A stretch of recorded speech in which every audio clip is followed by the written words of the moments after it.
9 जुलाई को आखिर वो हुआ क्या, कैसे जैगुआर फाइटर प्लेन क्रैश हो गया?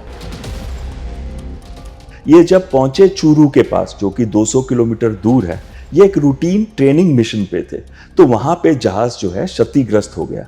क्या ये टेक्निकल डिफेक्ट था, क्या इंजन में प्रॉब्लम थी, क्या ये सिस्टम वेल फंक्शन था, या कोई और रीजन था जिसकी वजह से ये क्रैश हुआ है? सर, इससे पहले भी क्या जैगुआर फाइटर प्लेन क्रैश हो चुके हैं?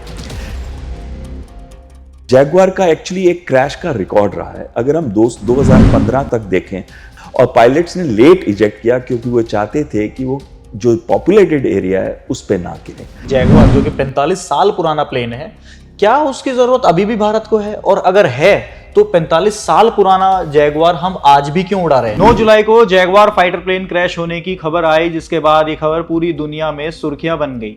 जैगुआर फाइटर प्लेन क्यों क्रैश हुआ, डिटेल में बात करने के लिए मेरे साथ मौजूद हैं डिफेंस एक्सपर्ट और एयर कोमोड AS बहल जी।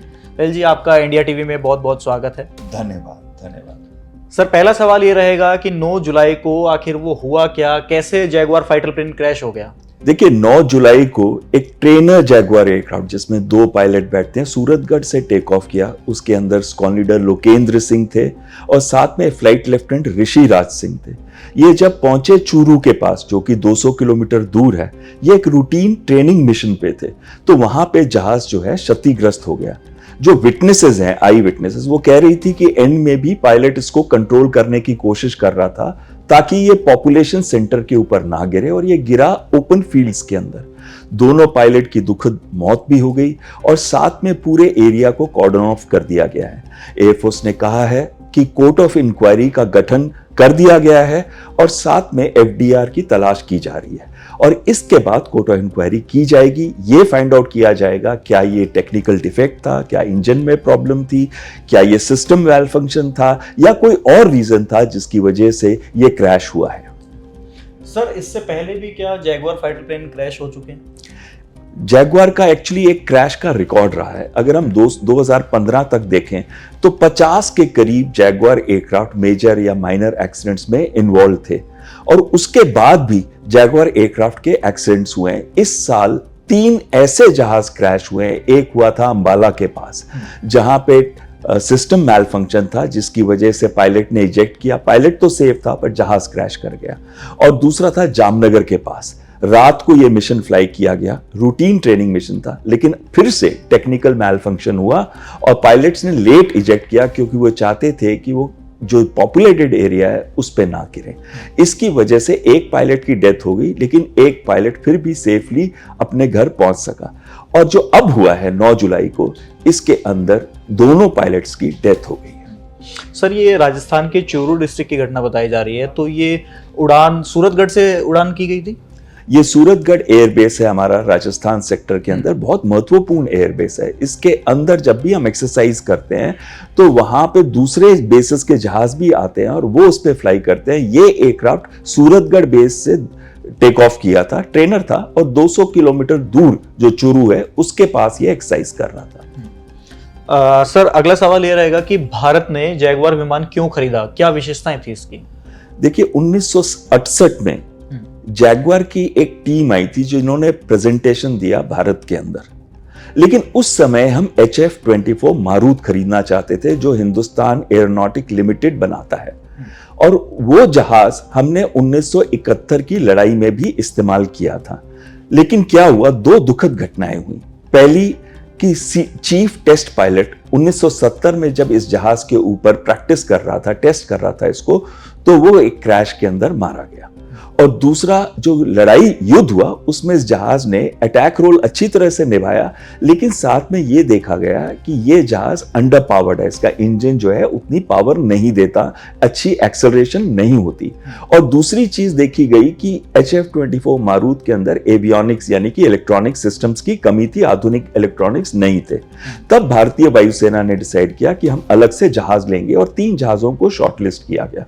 उसमें से पहला था जैगुआर, जो कि ब्रिटिश और फ्रेंच कोलैबोरेशन का एयरक्राफ्ट है, और दूसरा था मिराज F1, और तीसरा था स्वीडिश विगन एयरक्राफ्ट। लेकिन दो जहाज जो थे जो वो उनमें सिंगल इंजन था, सिर्फ जैगवार के अंदर डबल इंजन या ट्विन इंजन जहाज था और भारतीय वायुसेना ट्विन इंजन जहाज लेना चाहती थी, इसलिए हमने इसको सिलेक्ट किया। 1979 में हमने डील साइन की, 2 जहाज जुलाई तक आ चुके थे और उसके बाद 2 साल के अंदर अंदर हमको 40 जहाज मिले यूके से, ब्रिटेन से।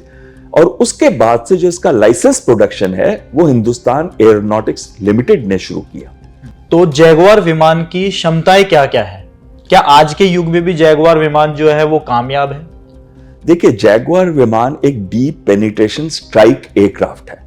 ये ऑप्टिमाइज्ड है लो लेवल यानी कि जमीन के पास फ्लाई करने के लिए, और डीप इनसाइड जो पाकिस्तान है या कोई दुश्मन की टेरिटरी है, डीप इनसाइड जाने के लिए और वहां पे ग्राउंड टारगेट्स पे हमला करने के लिए। और इसकी मैक्सिमम स्पीड है 1.6 माक यानी कि 1700 किलोमीटर पर आवर। इसकी जो कॉम्बैट रेडियस ऑफ एक्शन है वो मिग-23 और मिग-27 जो उस टाइम के कंपेरेबल जहाज थे उनसे कहीं बेहतर है। ये है 850 किलोमीटर, उन जहाजों का था 450 से 500 किलोमीटर। और साथ में इस जहाज के अंदर उस समय के आधुनिक सिस्टम भी और वेपन सिस्टम्स भी फिटेड थे, चाहे वो एयर टू एयर मिसाइल थी मैजिक 2, या फिर एयर टू ग्राउंड बॉम्ब्स थे, या फिर एंटी शिप मिसाइल्स थी, वो सारे के सारे इसके अंदर फिटेड थे। भारतीय वायुसेना के अंदर 6 स्क्वाड्रन है, जिसमें से हम 4 जो है एयरफोर्स के लिए हैं और जो एक स्क्वाड्रन है वो मैरीटाइम स्ट्राइक है, यानी कि शिप्स के अगेंस्ट अटैक करने का। उसमें एंटी शिप मिसाइल्स भी लगी हुई हैं, और एक स्क्वाड्रन जिसमें मिक्स्ड दोनों मैरीटाइम स्ट्राइक भी है, जो पानी के जहाजों या युद्ध पोतों के अगेंस्ट अटैक कर सकते हैं, और जो एयरफोर्स के लिए ग्राउंड टारगेटिंग के लिए इस्तेमाल किए जाएं वो वाले भी जहाज हैं। सर, आपने मिग और मिराज जैसे प्लेन, फाइटर प्लेन उड़ाए हैं, तो अब मेरा सवाल ये रहेगा कि जैगवार जो कि 45 साल पुराना प्लेन है, क्या उसकी जरूरत अभी भी भारत को है? और अगर है तो 45 साल पुराना जैगवार हम आज भी क्यों उड़ा रहे हैं? देखिए, भारतीय वायुसेना का सैंक्शन स्ट्रेंथ है 42 स्क्वाड्रन। इस समय वो कम होते होते 30 स्क्वाड्रन तक पहुंच चुकी है। ये क्यों हुआ कम होना? ये इसलिए हुआ कि जो हमारा रिटायरमेंट रेट था वो ज्यादा था, और जो हम जहाज इंडक्ट कर रहे थे वो स्लो थे, और साथ में जो एलसीए का इंडक्शन था वो थोड़ा धीमी गति से प्रोग्रेस किया। तो अब हमारे पास जो 30 स्क्वाड्रन है उसके अंदर 13 से 14 स्क्वाड्रन सुखोई 30 MKI के हैं, जो कि काफी आधुनिक है और उस पर अपग्रेड भी होने वाला है, सुपर 30 अपग्रेड जिसे कहते हैं। और 2 है रफाल जो कि लो ऑब्जर्वेबल आधुनिक जहाज है, और 2 है एलसीए मार्क 1। लेकिन जो बाकी 12 स्क्वाड्रन है इसके अंदर वो 6 जैगवार के हैं जो कि 35 से 40 साल पुराने हैं या उससे भी ऊपर हैं, और 3 स्क्वाड्रन है मिराज 2000 के और 3 है मिग-29, दोनों के दोनों 35 से 40 साल कंप्लीट कर चुके। यानी कि ये 12 स्क्वाड्रन जो हैं अब धीरे धीरे हमको रिटायर करने पड़ेंगे अगले 5 और 7 सालों के अंदर। लेकिन हमारे पास अब वो कोई इंडक्शन नहीं हो रही है जहाजों की। अब देखा जाए तो एलसीए मार्क 1A जो हमने 83 लिए हैं, जो अभी से उसकी इंडक्शन शुरू हो जानी चाहिए थी, वो अब डिले हो गई है 2 कारणों से। एक तो जो उसका इंजन है G404 वो अमेरिका से लेट मिला, दूसरा एल्टा रेडार और अस्त्रा मिसाइल जो उसके अंदर हमने इंटीग्रेट करनी थी उसके टेस्टिंग में भी डिले हुए हैं। तो कहीं ना कहीं 6 जहाज हमको मिलेंगे एलसीए मार्क 1 मार्च 2026 तक और 16 मिलेंगे मार्च 2027 तक। इस वजह से हम इन जहाजों को रिटायर नहीं कर सकते, क्योंकि हमारे पास एक स्ट्रेंथ होनी चाहिए, एक नंबर होनी चाहिए कि हम पाकिस्तान के खिलाफ भी रेलेवेंट रह सकें और उस नंबर के साथ हम एक 2 फ्रंट वॉर के लिए भी आगे बढ़ सके, चीन के साथ भी। तो कहीं ना कहीं बहुत जरूरी हो गया है कि आज हमको नए जहाज को इंडक्ट करना है। जैसे हमारे एयर चीफ कह रहे थे कि 40 के करीब हर साल जहाज इंडक्ट होंगे, तभी भारतीय वायुसेना आगे बढ़ सकेगी और इन जहाजों को हम रिटायर कर सकेंगे। सर, अगला सवाल यह रहेगा कि 45 साल पुराने जैगवार प्लेन में क्या अब अगर आज की बात करें तो कोई नए वेपन्स अगर उसमें हम अपग्रेड करना चाहे या जैगवार प्लेन के अंदर नए वेपन्स फिट करना चाहे तो वो हो सकते हैं कि नहीं? देखिए, एक चीज तो अच्छी है, क्योंकि हम इसका लाइसेंस प्रोडक्शन करते हैं, हमने इसके अंदर डैरन 3 एडवांस सिस्टम्स को फिट किया। वो क्या है ये डैरन 3? ये वो सिस्टम्स हैं जो नेविगेशन के लिए और अटैक टारगेटिंग के लिए इस्तेमाल किए जाते हैं, जिसमें inertial navigation system, GPS systems को इंटीग्रेट किया जाता है। इसके अंदर मल्टी फंक्शन डिस्प्लेज भी हैं, डिजिटल फ्लाइंग डिस्प्लेज भी हैं, हेलमेट माउंटेड साइट, मतलब जो क्रैश हेलमेट है उसके सामने जो वाइजर होता है उस पे हमको पूरे जहाज की कैरेक्टरिस्टिक्स, इंडिकेशंस आ जाती हैं, स्पीड क्या है, हाइट क्या है, टारगेट कहां पे है, टारगेट की लोकेशन पे क्रॉस है कि नहीं है, वो सारा का सारा हमको वाइजर पे दिख जाता है। इसको हेलमेट माउंटेड डिस्प्ले सिस्टम कहते हैं। और हमारे पास इस जहाज का मिशन कोड भी है।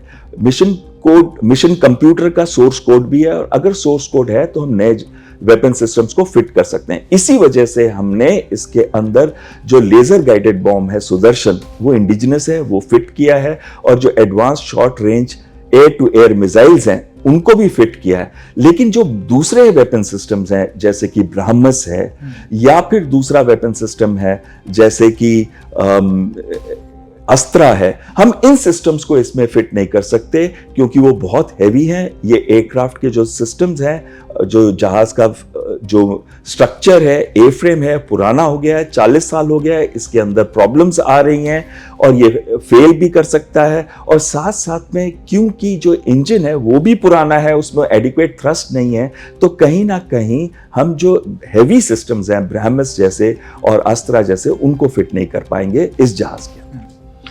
तो जैगवार फाइटर प्लेन के बारे में आपको एएस बहल ने जानकारी दी। ये जानकारी आपको कैसे लगी हमें कमेंट सेक्शन में कमेंट करके जरूर बताइएगा, और तब तक के लिए आप देखते रहिए इंडिया टीवी।